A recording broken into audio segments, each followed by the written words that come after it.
All right, let's just jump right into this explainer. Today, we're unpacking a really fascinating analysis of why some people seem to achieve total financial stability while others are just constantly struggling. We're going to look at a brilliant breakdown of 10 minimalist money-saving rules that are honestly completely changing how people approach their personal finances.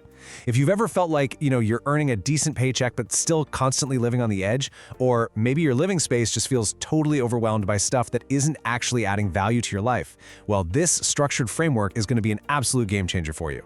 So picture this. You've got two different earners living in the exact same neighborhood.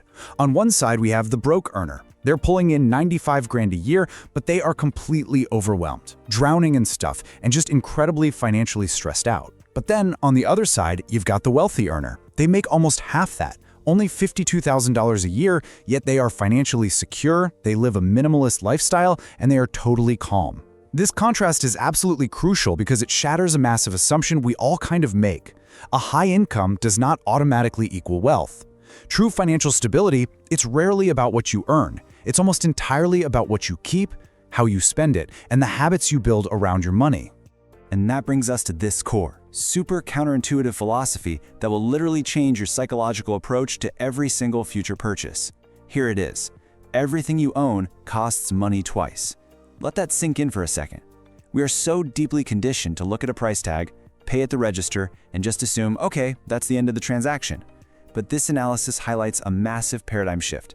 That initial swipe of your credit card, that's really just the beginning of what that item is going to demand from you. Because buying the item is only the very first fee.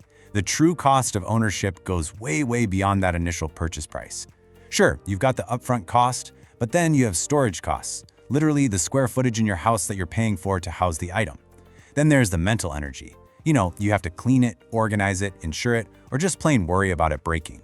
And finally, there's opportunity cost, which is honestly probably the biggest hidden wealth killer of the whole shebang. So let's talk about that opportunity cost. When you spend your precious resources, meaning your time, your physical space, and your mental bandwidth, storing and managing physical clutter, you are actively stealing those exact same resources from activities that could actually build your wealth or improve your well-being. Think about it like this. The money tied up in all that unused stuff sitting in the back of your closet, that's money that isn't sitting in an investment account growing for your future. The mental space taken up by a cluttered room is mental space you literally cannot use to focus, relax, or say, brainstorm your next big career move. So how do we fix it? To combat these hidden drains, the source material gives us a master checklist of 10 actionable, minimalist money-saving rules to just completely rewire your financial habits. We're talking incredibly practical frameworks here. Stuff like calculating cost per use, applying the replacement test, forcing yourself to wait 24 hours before buying something, utilizing a strict one-in, one-out method for your closet, all the way down to renting instead of owning, automating your savings, buying for your actual reality, not some fantasy version of yourself, limiting digital temptation, prioritizing experiences, and doing a hard audit of your recurring costs. These rules don't feel like a restrictive, boring budget. Instead, they actually empower you to make highly intentional choices about exactly where your energy and your money flow. Let's do a deep dive into rule number 1.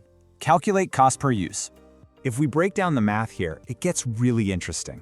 Say you buy a trendy $100 gadget. You use it exactly once, and then it goes in a drawer forever.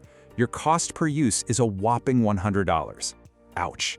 Now compare that to a high-quality, durable tool for that exact same upfront cost of $100. Because it's genuinely useful, you end up using it, say, 100 times. Boom, your cost per use drops to just one single dollar. This completely flips how we view what's expensive versus what's cheap. It shifts your brain away from just hunting for cheap bargains to being incredibly strategic about actual long-term value. Next up, we've got the replacement test, which is just an insanely powerful psychological tool for decluttering both your life and your finances. We have to contrast the cluttered mindset, which is keeping an item simply because you already own it, hello sunk cost fallacy, with the replacement test. Here's how it works. You look at an item in your house and ask yourself one brutally honest question. If I didn't already own this, would I go out and buy it again today? If the answer is an immediate no, well, it's a prime candidate to be sold, donated, or tossed. It's brilliant because it cuts right through the emotional attachment to things that are just sitting there draining your space. All right, moving on to the implementation plan. Now, next, later. Because as we all know, all these financial rules are totally useless if you don't actually execute them. The source material lays out this exact chronological roadmap to take all this theoretical advice and turn it into practical tasks. For this week, your only job, literally your only job, is to audit your current spending and clutter. Don't try to fix it yet, just look at it and establish a baseline. Then, moving to this month, we step it up. You actively implement that 24-hour wait rule before making any non-essential purchases, and you start running your belongings through that replacement test we just talked about. Finally, zooming out to this year, by consistently applying these rules, the ultimate goal is to achieve a genuine baseline of financial stability simply by stripping away all those massive hidden costs. And when you execute this plan, it creates what the analysis calls a virtuous cycle. It's an empowering, positive feedback loop, where having financial security actually cures your urge to emotionally spend. Let's walk through the steps. Step 1, you apply these minimalist rules, and you start achieving real, tangible financial security. Your bank account actually starts to grow a little bit. Then, step 2, and this is where the magic happens. Because you feel secure, you suddenly experience a dramatically reduced emotional need to spend money. You're no longer relying on retail therapy just to cope with the stress of being broke. Which leads directly into step 3. Because you aren't emotionally spending, you naturally accumulate even more wealth and this really profound sense of everyday calm. It just feeds itself. So I want to leave you with this final provocative thought to chew on as you start applying these 10 minimalist money rules to your own life. How would your daily life change if you no longer needed to spend money to feel secure? Just imagine that for a second. Imagine the freedom, the mental clarity, and the absolute peace of mind of finally breaking that cycle.